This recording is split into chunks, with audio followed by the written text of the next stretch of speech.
Kisah Nabi Muhammad Sallallahu Alaihi Wasallam. Volume 2. Masa kecil Nabi Muhammad.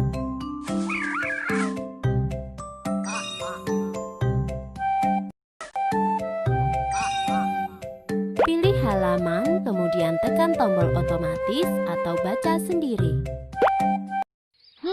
Nabi Muhammad dilahirkan pada tanggal 12 Rabiul Awal tahun Gajah. Ibundanya bernama Aminah binti Wahab dan ayahnya adalah Abdullah bin Abdul Muthalib. Keduanya berasal dari keluarga yang terpandang dan dihormati oleh kaum Quraisy. Nabi Muhammad berasal dari keturunan Nabi Ismail alaihissalam. Namun sayangnya Nabi Muhammad dilahirkan dalam keadaan yatim karena ayahnya sudah meninggal sebelum ia dilahirkan. Sesuai dengan tradisi, setiap bayi yang lahir akan dititipkan pada wanita padang pasir untuk diasuh dan disusui. Maka, setelah 3 hari dari kelahirannya, Nabi Muhammad dititipkan kepada Suwaibah.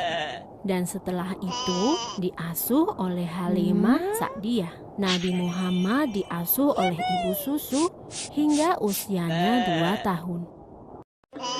Ketika Nabi Muhammad berusia 6 tahun, ia diajak oleh ibunya berziarah ke makam sang ayah di daerah Yasrib. Sepulang dari berziarah, tiba-tiba saja ibunda Nabi jatuh sakit dan akhirnya meninggal dunia. Ibunda Nabi dikuburkan di daerah Abwa, sebelah selatan Yasrib. Setelah sang ibu meninggal, Nabi Muhammad tinggal bersama kakeknya, yaitu Abdul Muthalib. Ia adalah seorang pemimpin Quraisy yang sangat dihormati. Namun, Nabi Muhammad tidak tinggal lama bersama sang kakek. Sekitar 2 tahun kemudian, sang kakek meninggal dunia.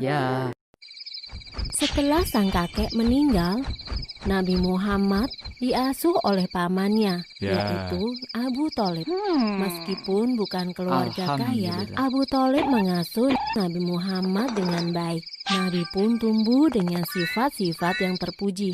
Ia sangat rajin, cerdas, dan selalu dapat dipercaya. Sejak kecil, Nabi Muhammad sudah terbiasa menggembalakan domba milik sang paman. Ia juga menawarkan jasa untuk menggembalakan domba kepada penduduk Quraisy. Karena sifat Nabi yang dapat dipercaya, banyak orang-orang yang menitipkan ternaknya. Demikianlah, Nabi sudah terbiasa bekerja sejak ia masih kecil.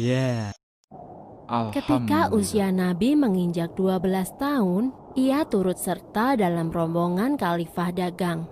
Ia dan pamannya dalam perjalanan menuju ke Syam. Ketika sampai di Busro, mereka bertemu dengan seorang pendeta Bukhairah.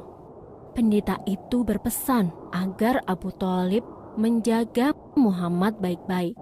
Ia khawatir jika bangsa Yahudi mengetahui keberadaan Muhammad, mereka akan berusaha untuk mencelakakannya.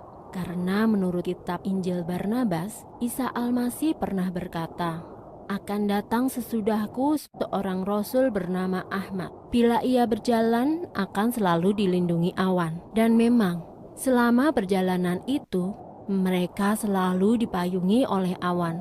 Sebenarnya Abu Thalib pun heran dengan keadaan tersebut. Abu Thalib menuruti saran pendeta Bukhairah itu. Abu Thalib selalu berhati-hati dalam menjaga Nabi Muhammad. Karenanya, Nabi pun tumbuh menjadi pemuda yang istimewa. Ia berbeda dengan pemuda lainnya. Ia tidak pernah makan bangkai, minum khamar atau alkohol, berjudi, berdusta, dan perbuatan buruk lainnya. Di tengah masyarakat Quraisy, Nabi Muhammad mendapat julukan Al-Amin, yang artinya dapat dipercaya. Ia juga tumbuh menjadi pemuda yang pandai dalam berdagang. Selesai. Sumber dalam Al-Quran terdapat dalam surat Asy-Syaff ayat 6. yang artinya, "Dan ingatlah ketika Isa ibnu Maryam berkata, 'Hai Bani Israel, sesungguhnya aku adalah utusan Allah kepadamu, membenarkan kitab sebelumku yaitu Taurat, dan memberi kabar gembira dengan datangnya seorang Rasul yang akan datang sesudahku, yang namanya Ahmad atau Muhammad.' Maka tatkala Rasul itu datang kepada mereka dengan membawa bukti-bukti yang nyata, mereka berkata, 'Ini adalah sihir yang nyata.'"